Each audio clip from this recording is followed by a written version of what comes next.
अस्सलाम वालेकुम friend, this is cousin Farkhan और आप देख रहे हैं Ghazni's world. I welcome you in Ghazni's world. Friends, आज बात करेंगे ज़ोया नासिर की रीसेंट स्टेटमेंट के बारे में, जिसमें उन्होंने अनाउंस किया कि वो शादी नहीं कर रही और उन्होंने अपनी मंगनी जो है वो तोड़ दी है, अपनी इंगेजमेंट को ब्रेक कर दिया है विद क्रिश्चियन बैट्समैन। क्या रीज़न्स बनी और इससे हम क्या लर्निंग ले सकते हैं, ये मैं आज की वीडियो में एक्सप्लेन करूँगा। सो आगे वीडियो देखने से पहले आपसे रिक्वेस्ट है कि please subscribe my channel and press the bell icon. तो फ्रेंड्स, ज़ोया नासिर ने जर्मन यूट्यूबर क्रिश्चियन बैट्समैन से अपनी मंगनी को तोड़ दिया है और कल से ही सोशल मीडिया पे बहुत ज़्यादा इसके बारे में बात हो रही है।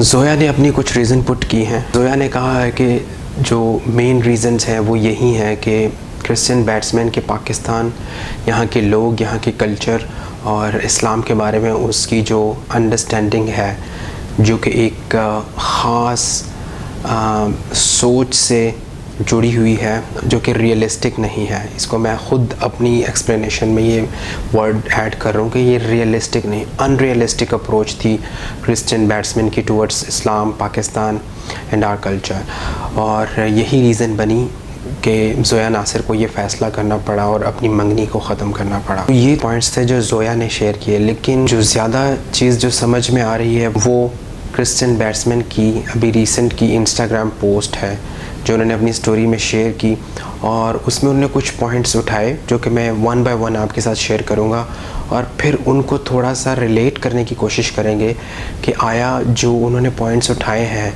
और जिस सिचुएशन के अगेंस्ट उठाए हैं, क्या ये ठीक भी है, मतलब क्या ये इस तरह से दो चीज़ों को कंपेयर करना वो ठीक भी है या नहीं। पहला पॉइंट जो क्रिश्चियन ने उठाया कि सारे पाकिस्तानी जो प्रोटेस्ट कर रहे हैं पैलेस्टीनियंस के लिए, उनकी फेवर में, वो अपने लोगों के लिए प्रोटेस्ट क्यों नहीं करते। उन्होंने स्पेसिफाई किया कि जो रोड्स हैं उनमें हमें, उनके इर्द गिर्द हमें गंदगी नज़र आती है, कचरा नज़र आता है, उसके लिए कोई प्रोटेस्ट नहीं करता।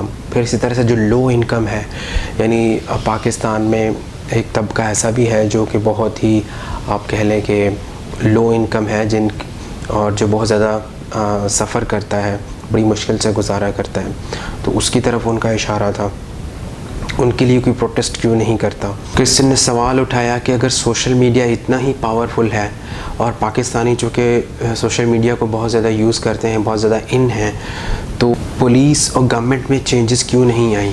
तीसरा पॉइंट जो उन्होंने रेज़ किया वो ये कि उन्होंने पाकिस्तान में डोनेशन इकट्ठी की थी $1 लाख की, और उससे हमने कोशिश की और मदद की ऐसे लोगों की जिनके पास साफ़ पानी तक अप्रोच नहीं थी, यानी उनको हमने पीने के लिए साफ़ पानी दिया।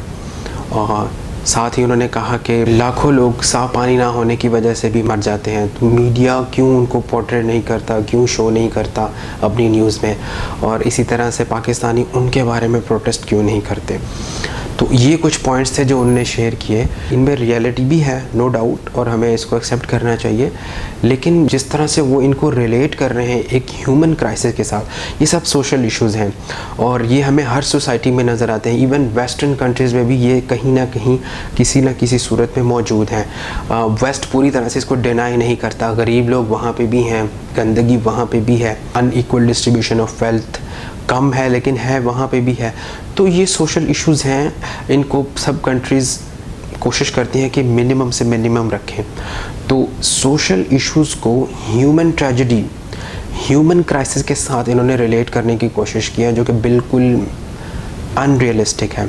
क्योंकि पैलेस्टाइन और इसराइल का जो इशू है, इसको समझना बड़ा ज़रूरी है। देखिए, ये एक जस्ट कॉज है पैलेस्टीनियंस की, वो लड़ रहे हैं अपने राइट्स के लिए और वो अपनी ज़मीन के लिए लड़ रहे हैं।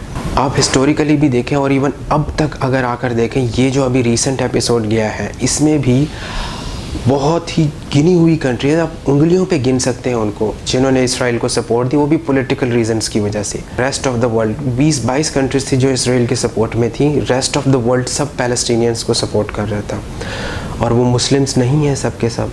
सो अपनी अप्रोच को ऑनेस्ट रखना और अनबाइज होके, नफ़रत को एक तरफ रख के अगर सिचुएशन को देखा जाए तो चीज़ें समझ में आ जाती हैं। लेकिन वेस्टर्न पर्सनैलिटी समटाइम इस चीज़ों को जो है वो सही से टैकल नहीं कर पाती, सही से पोर्ट्रे नहीं कर पाती, अपने आप को सही से कंडक्ट नहीं कर पाती।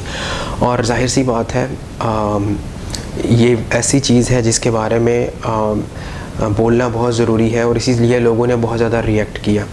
तो क्रिश्चियन बैट्समैन की ये जो सारे पॉइंट्स थे उनको किसी भी तरह से पैलेस्टीनियन इशू के साथ रिलेट नहीं किया जा सकता और यही रीज़न बनी कि ज़ोया ने अपनी मंगनी को ख़त्म कर दिया, जो कि मेरे ख्याल में एक बहुत ही राइट, बिल्कुल एक्यूरेट डिसीजन है। देखिए, आप जब किसी के साथ रिश्ता बनाने के लिए सोचना शुरू करते हैं तो ये सब चीज़ें आपके माइंड में होनी चाहिए, और स्पेशली जब आप किसी और कल्चर, किसी और कंट्री के इंडिविजुअल के साथ रिश्ता बनाते हैं या उसके बारे में सोचना शुरू करते हैं तो आपको इमोशंस से हटकर बाकी सारे जो एस्पेक्ट्स हैं उनके बारे में सोचना बहुत ज़रूरी है। और ये वेकअप कॉल है कि हम इस चीज़ को अंडरस्टैंड करें और इससे सबक सीखें कि आने वाले दिनों में इन केस अगर हम इस तरह की सिचुएशन फेस करते हैं तो इमोशंस के बेस पे अगर आप डिसीजन लेंगे तो आपको बहुत ज़्यादा प्रॉब्लम फेस करनी पड़ेंगी। इसलिए ज़रूरी है कि आप सब पहलुओं को, सब एस्पेक्ट्स को मद्देनज़र रखें और अच्छी तरह सोच समझ कर, और मैं तो ये कहूँगा कि अपने व्यूज़ को मैक्सिमम शेयर करें, मैक्सिमम चीज़ों को परखें। सो डिसीजन बिल्कुल ऐसे ही है जिस तरह से हम अक्सर कहा करते हैं कि सुबह का भूला अगर रात को घर आ जाए तो उसे भूला हुआ नहीं कहते।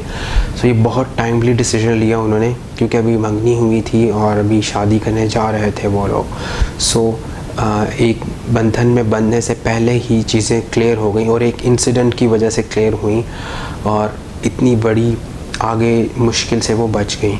यही एक लर्निंग है जो सबसे इम्पॉर्टेंट है कि हम अपने रिश्तों को सीरियसली लें और सिर्फ एक एस्पेक्ट पे जाने की बजाय एज अ होल चीज़ों को देखें, ताकि हमारे डिसीजन जो हों वो ज़्यादा अच्छे हों और देर पा हों, लॉन्ग लास्टिंग हों। आखिर में हमें दुआ करनी चाहिए ज़ोया के लिए कि अल्लाह ताला ज़ोया को इससे भी अच्छा रिश्ता दे और अपनी ज़िंदगी जो है वो और अच्छे से गुजारें और खुशी से गुजारें। आई होप आपको मेरी वीडियो पसंद आई होगी। मेरी वीडियो को लाइक करें, कमेंट सेक्शन में अपना कमेंट दें and keep subscribing Ghazni's world. Thank you so much. Allah हाफिज़।